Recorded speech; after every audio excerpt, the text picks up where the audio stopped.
राधे राधे। मेरा नाम है निकिता शर्मा और आप सभी का स्वागत है श्रीमद् भागवत गीता की इस श्रृंखला में। पिछले श्लोकों में हमने समझा कि किस प्रकार श्री कृष्ण अर्जुन से कहते हैं कि अन्य लोग ज्ञान के विवेक के यज्ञ में संलग्न होकर अनेक विधियों से मेरी पूजा करते हैं। कुछ मुझे अविभाजित एकता के रूप में देखते हैं जो उनसे अलग नहीं है, जबकि अन्य मुझे उनसे अलग देखते हैं। फिर भी अन्य लोग मेरे लौकिक रूप की अनंत अभिव्यक्तियों में मेरी पूजा करते हैं। चलिए आज बढ़ते हैं अगले श्लोकों की ओर। श्रीमद् भागवत गीता के 9वें अध्याय के 16वें श्लोक में कहा गया है, अहम क्रतुरहम यज्ञः स्वधाहम हमोषधम मंत्रो अहम हमे वाज्य महम अग्निरहम हुतम।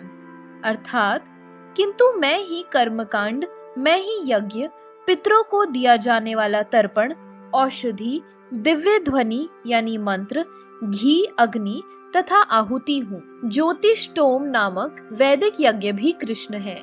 स्मृति में वर्णित महायज्ञ भी वही है। पितृलोक को अर्पित तर्पण या पितृलोक को प्रसन्न करने के लिए किया गया यज्ञ, जिसे घृत रूप में एक प्रकार की औषधि माना जाता है, वह भी कृष्ण ही है।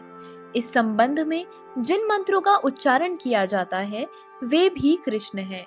यज्ञों में आहुति के लिए प्रयुक्त होने वाली दुग्ध से बनी अनेक वस्तुएं भी कृष्ण है। अग्नि भी कृष्ण है, क्योंकि यह अग्नि 5 तत्वों में से एक है, अतः वह कृष्ण की भिन्ना शक्ति कही जाती है। दूसरे शब्दों में वेदों के कर्मकांड भाग में प्रतिपादित वैदिक यज्ञ भी पूर्ण रूप से कृष्ण है।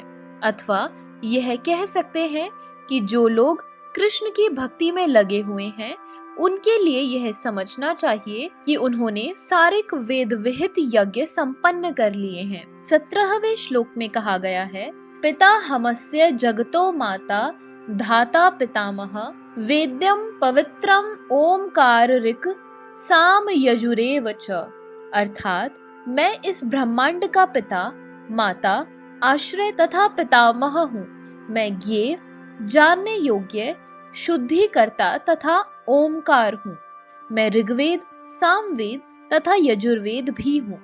सारे चराचर विराट जगत की अभिव्यक्ति कृष्ण की शक्ति के विभिन्न कार्यकलापों से होती है।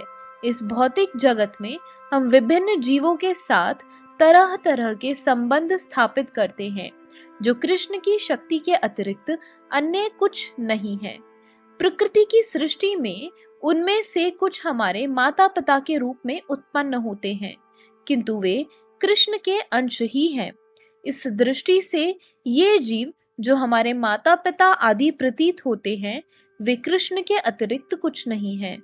इस श्लोक में आए धाता शब्द का अर्थ सृष्टा है। न केवल हमारे माता पिता कृष्ण के अंश रूप हैं, अपितु इनके सृष्टा दादी तथा दादा कृष्ण हैं। वस्तुतः कोई भी जीव कृष्ण का अंश होने के कारण कृष्ण है।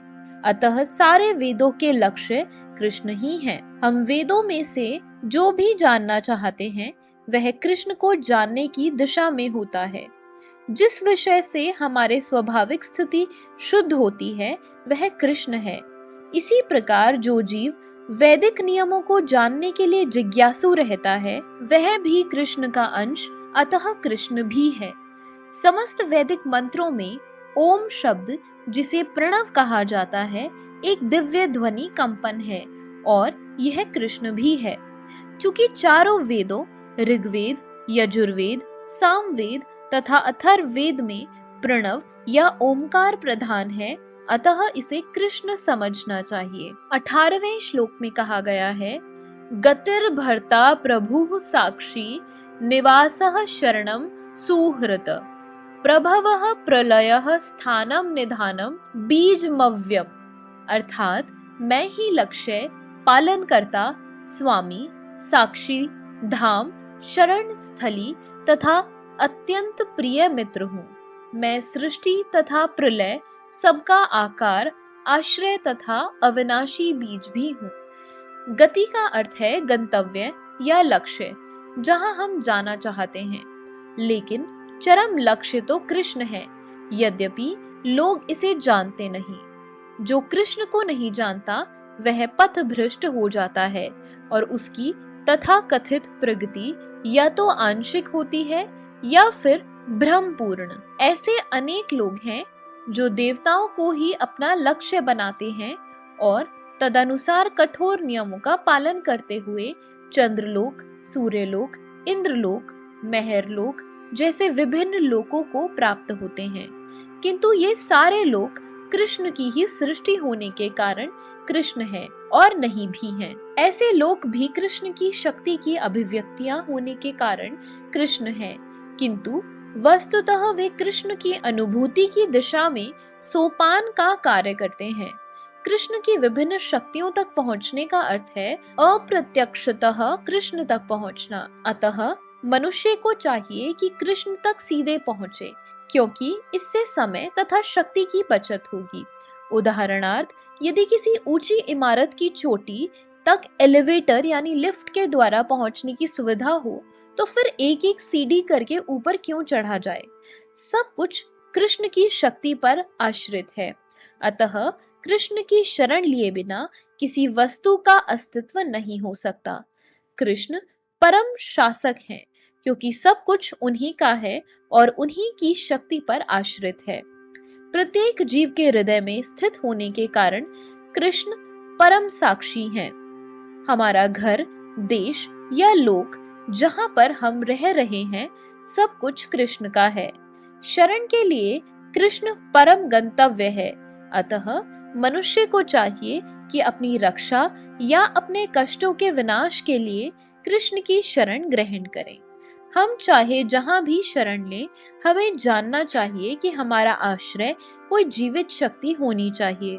कृष्ण परम जीव हैं, क्योंकि कृष्ण हमारी उत्पत्ति के कारण या हमारे परम पिता हैं। अतः उनसे बढ़कर न तो कोई मित्र हो सकता है, न शुभ चिंतक। कृष्ण सृष्टि के आदि उद्गम और प्रलय के पश्चात परम विश्राम स्थल हैं। अतः कृष्ण सभी कारणों के शाश्वत कारण हैं। तो इसी के साथ हमारे आज के श्लोकों की वीडियो समाप्त होती है। अगर आप सभी लोग श्रीमद् भागवत गीता की इस श्रृंखला में हमारे साथ हैं, तो हमें अपने विचार कमेंट सेक्शन में जरूर बताएं और इस वीडियो को अपने परिवारजनों और मित्रगणों के साथ जरूर शेयर करें, ताकि उनके जीवन में भी इस सुंदर ज्ञान के कारण कोई बदलाव हो सके। तो चलिए मिलते हैं अब अगले श्लोकों के साथ एक नई वीडियो में।